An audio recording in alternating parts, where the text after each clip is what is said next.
Alright, I love my Tesla. I love the way it looks. I love the way it goes. Since long before I had a Tesla, however, absolutely hated the door handles. How much unnecessary complexity is that?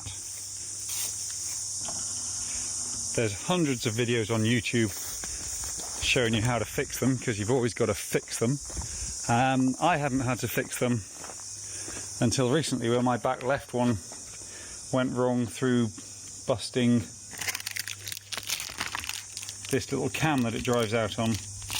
There's meant to be a full loop there that goes around this shaft and drives here and pushes the handle out.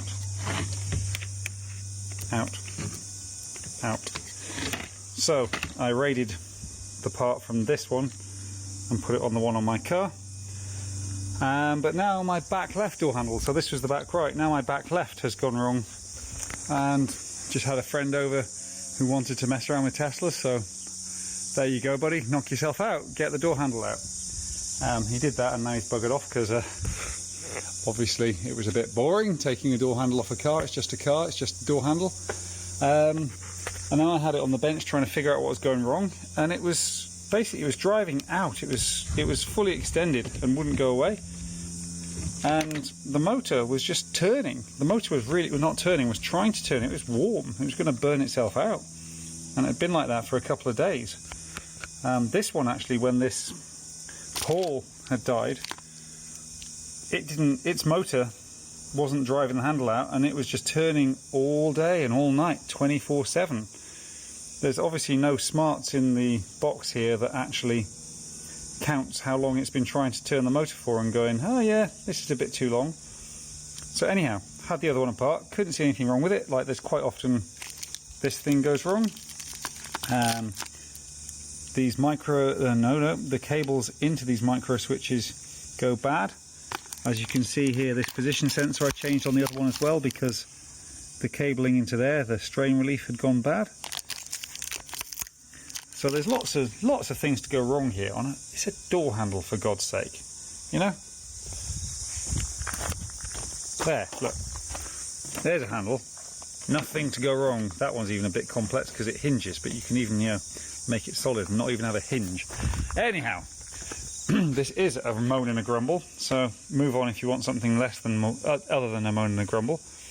After faffing about a bit, you see that there is this micro switch that hits down there, and then this micro switch that hits there. It doesn't have a proper base to hit, but it does hit the plastic. And what I figured out is that that one tells it that it's out, so it goes as far and switches that. And then this one, when you pull the handle, that connects and tells the door to open. So I think maybe the bit of metal that was on the end of this micro switch on the actual door handle from the car had got bent or something, I don't know. I took it apart, looked at it, it was fine, the cables were fine, tweaked it a bit, and I put it in the car, and now it seems fine. And I hate rebuilding broken stuff without actually fixing it, because I know something else is going to go wrong, but I don't know what is actually wrong with it. So, you can see, door handle here, it just came out nicely. Pull it, and the door is open. Close the door, edges back in slightly like they're meant to do. Lock the car, it goes away. Unlock the car, fine.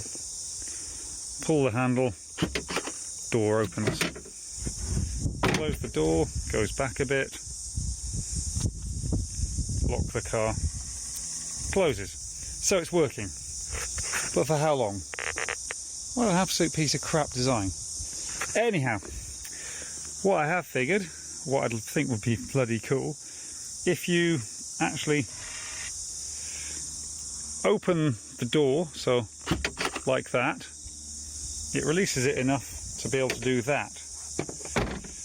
So if when I've run out of other projects, just cover that up.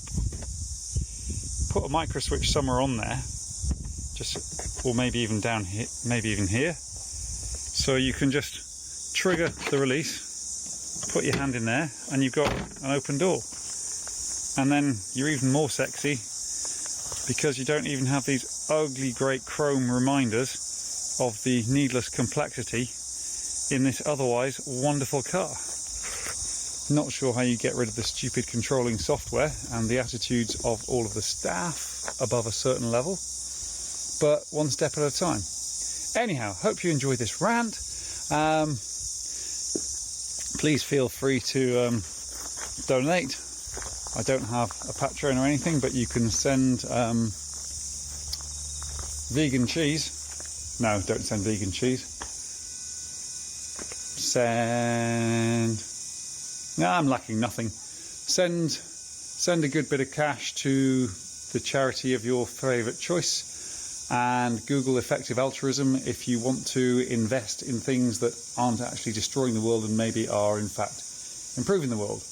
There you go. Oh, what you could do for me is suggest the best way of getting multimeter probes into little things like that.